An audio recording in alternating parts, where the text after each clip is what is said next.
Remember the deal we were all offered? It was simple. Work hard, play by the rules, and you'll build a good life.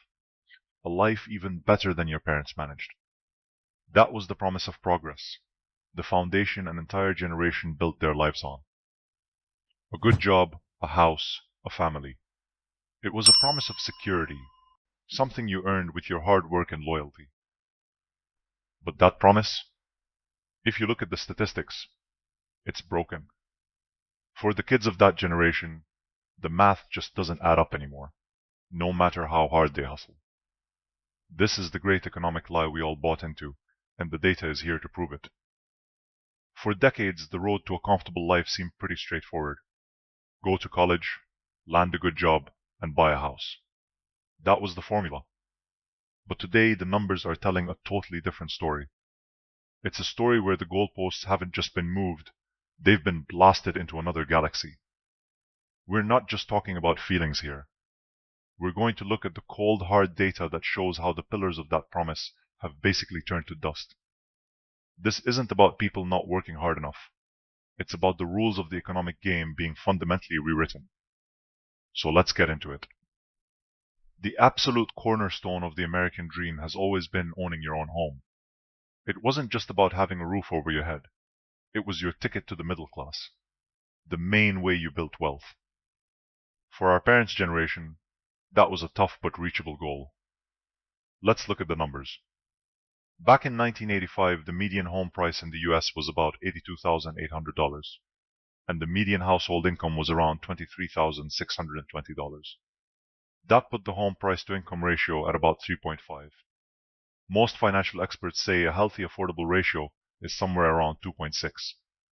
So even back then, it was a stretch, but you could make it work. Now, let's jump to today. The median home price has exploded to around $416,900, but median household income has only crawled up to about $83,150. That shoves the national home price to income ratio to 5. And if you live in a major city, forget about it. In Los Angeles, the median home price is 12.5 times the median household income. The national average is now almost double what's considered affordable. Some people will argue that lower interest rates make up for it. And it's true, in 1985, mortgage rates were a wild 12.4%, while they've hovered around 6.8% recently. But while that helps, it doesn't even come close to closing the gap. The biggest hurdle for most people is the down payment, and that cost of entry has become a massive wall. The ladder to owning a home is still there, I guess, but the rungs are now so far apart it feels impossible to climb. Housing costs have simply blown past what people are earning, and the dream of owning a home is just slipping away from millions. It's not that younger people are lazy or don't want to buy houses. It's that the price of admission to the middle class now costs a fortune. The next piece of the promise was education. A college degree was supposed to be the great equalizer, the golden ticket to a stable, high-paying career. And for a while, it was. Our parents could often pay for a whole semester at a public university with a summer job. Today, that idea is just laughable. Since 1980, the cost of college tuition and fees has shot up by a mind-blowing 1,200%.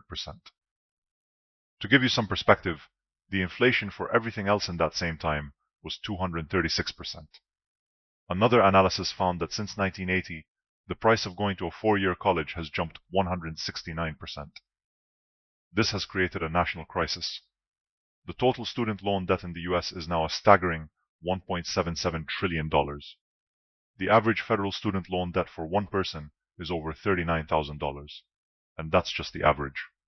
Plenty of people with master's degrees or professional degrees in fields like law are carrying over $100,000 in debt. On average, it takes nearly 20 years to pay it all back. So that golden ticket now comes with decades of financial chains. It completely changes your life after graduation. Instead of saving for a down payment or thinking about starting a family, you're stuck with a monthly payment that feels like a mortgage itself. The promise that school would be a stepping stone to a better life has been swapped out for a reality where it's often just a giant leap into a pit of debt. The last pillar was a stable career.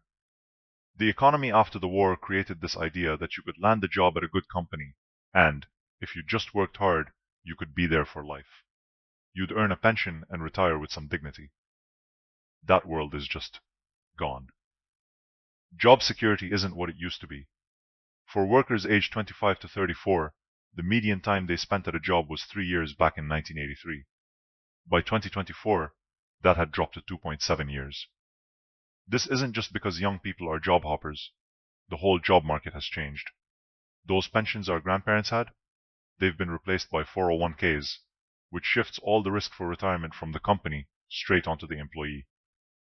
At the same time, real wages, what you can actually buy with your money after you account for inflation, have barely budged in 40 years.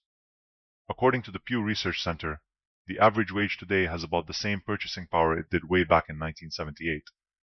So while the number on your paycheck might be bigger, what it can actually buy you has pretty much stayed the same, or in some cases even gone down. And what has filled this void? The gig economy. By some estimates, over a third of US workers are now part of the gig economy in some way. These jobs give you flexibility, but it comes at a huge cost. No job security, no benefits, no paid sick days, and forget about a retirement plan. This rise of contract and freelance work makes it almost impossible for people to plan for their future. So, the promise of a predictable career path has been shattered. The new reality for many is a messy patchwork of different jobs, side hustles, and a constant feeling of uncertainty. Working harder doesn't mean you'll get ahead anymore. It just means you're running faster to stay in the exact same place. Look, this isn't a story about individual failure. It's the story of a system where the rules were changed halfway through the game. If this sounds like your life, if you've felt that anger and frustration of doing everything you were told was right and still not getting ahead, share your story in the comments. What part of this economic lie has hit you the hardest? And if you want more breakdowns like this that use data to explain what's really going on in our economy, make sure to subscribe and hit that notification bell. So let's just put it all together. The promise of owning a home, crushed by prices that have shot to the moon while incomes have stayed grounded. The promise of education being your ticket up, it's turned into a one-way ticket to debt.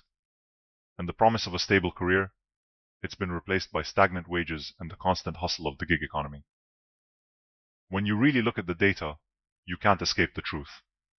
The economic playbook our parents used to build their lives just doesn't work anymore. The idea that just working hard is all it takes to be successful is the biggest economic lie of our generation. It totally ignores the huge structural changes that have made the climb so much steeper, with way fewer rewards at the top. Understanding this isn't about blaming our parents or just giving up. It's about getting some validation. It's about realizing that your struggle isn't just you. It's a massive trend backed up by a mountain of data. It's not you. It's the math. And knowing that is the first step toward demanding a real honest conversation about what it actually takes to build a secure life today.